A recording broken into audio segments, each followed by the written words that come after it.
They say home is where the heart is. Mine almost cost me 50 grand, because I dared to put down gravel. She slammed the envelope onto my porch table with the fury of a prosecutor. A $50,000 demand for community restoration costs. Pay now or face legal action. I hadn't even fully unpacked yet.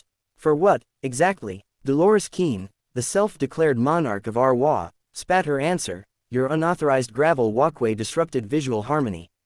I thought she was joking until she snapped, and enforcement has already been notified. That's when Sean, my friend, stepped out behind me. Calm, steady, badge in hand.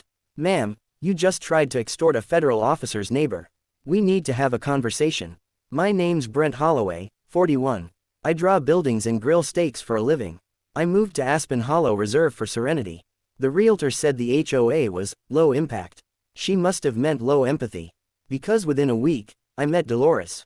She wore floral blazers like armor and approached her role as HOA president like it was a divine calling. Her introduction: don't get too attached to your mailbox. It's non-compliant. She spoke like a mix between a children's librarian and a drill sergeant who moonlighted as a funeral director. While I unloaded my moving truck, she took notes on its color, aggressive yellow, she called it. I assumed she was joking. She wasn't. 2 days in, I got my first citation, $75 for my vintage bronze mailbox. Apparently, it clashed with the contemporary neutral scheme the HOA had mandated. I paid. I thought that would be the end. It was just the beginning. Next came the gravel path. A modest, curved walkway of white stones winding through my garden. Neighbors liked it. Even Harold, who hadn't complimented anything since the 70s, said it added charm.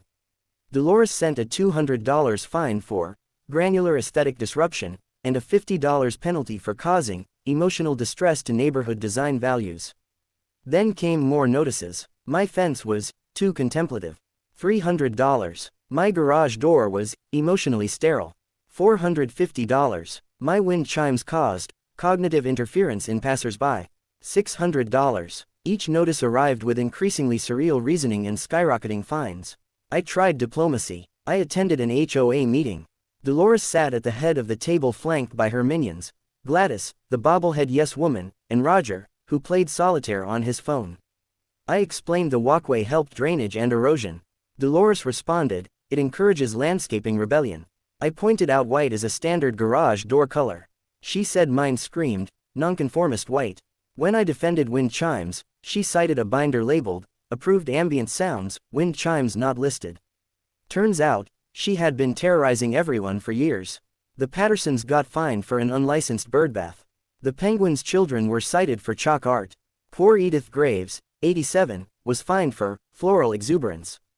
Things blew up when I refused to pay the wind chime fine.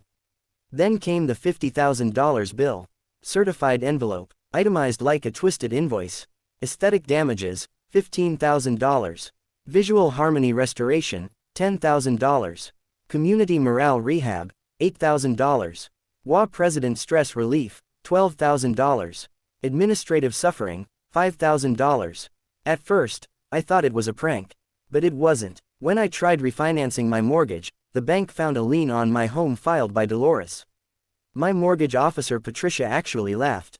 Emotional gravel damage, that's a new one. I called Sean. He listened in silence, then said, don't pay. Don't sign. I'll be there. The following weekend, Dolores showed up again. This time with her board members and a so-called security consultant in tow. She strutted up my driveway waving papers like a legal sword. The consultant looked 23, wore aviators, and carried a clipboard. He kept checking his watch like he was waiting for a mission briefing. Mr. Holloway, Dolores intoned, we are here for final collection.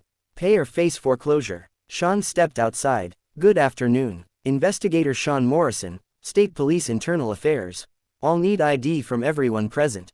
Dolores turned pale. This is official HOA business. All the more reason to confirm identities, Sean said, turning to the consultant.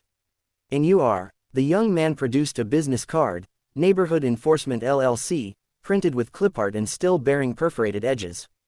Are you licensed in this state? Well, not technically. Sean cut him off. Ma'am, you attempted extortion, filed a fraudulent lien, and brought an impersonator. That's wire fraud, document forgery, and conspiracy. Dolores turned a new shade of white. Gladys backed away. Roger finally looked up. I'm the HOA president, she yelped, and your power ends at legal covenants. Not made-up fines or impersonated officers, Sean replied.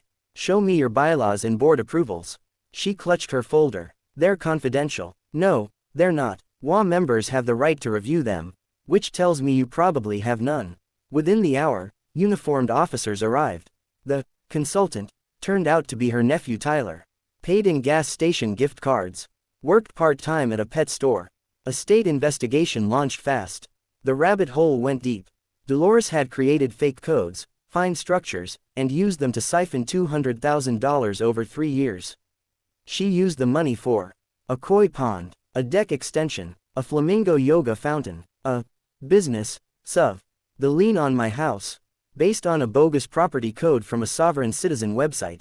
The moment the bank realized this, they removed the lien. Patricia even reported the fraud to the Attorney General. Neighbors came forward. The birdbath paid for patio furniture. The chalk fine, a Hawaiian leadership trip. The rose bush violation, her SUV down payment. Sean submitted it all. The Attorney General took the case.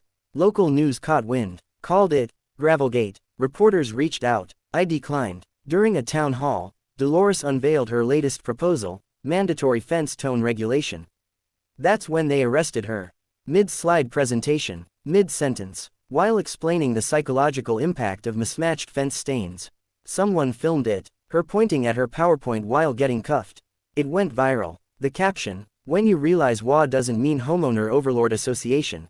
She was charged with fraud, impersonation, and misuse of funds. Convicted on all counts. Sentenced to 18 months in minimum security and ordered to pay $250,000 in restitution. Banned from all future HOA activity. When sentenced, she yelled, but who will protect community harmony? The judge replied dryly, hopefully, someone with common sense. The courtroom erupted. Dolores fainted in her chair. Peace finally returned to Aspen Hollow Reserve. In my gravel path, it's still there, still charming, still unapproved.